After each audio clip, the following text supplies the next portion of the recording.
தோன்றினேன் உன் பார்வைப்பட்ட காரணத்தால் கூலமருதே.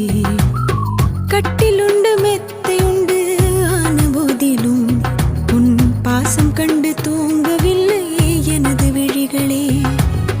தென்றலுண்டு திங்களுண்டு ஆன போதிலும் கண்ணாலும் இங்கு தீண்டவில்லை உனது நினைவிலே.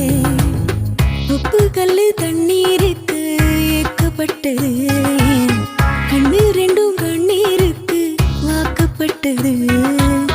ஒத்து சொல்லு புத்திக்குள்ள மாட்டிக்கிட்டது, நீ தப்பி சொல்ல கூடாதுன்னு கேட்டுக்கிட்டது. தேதி தாள போல வீடு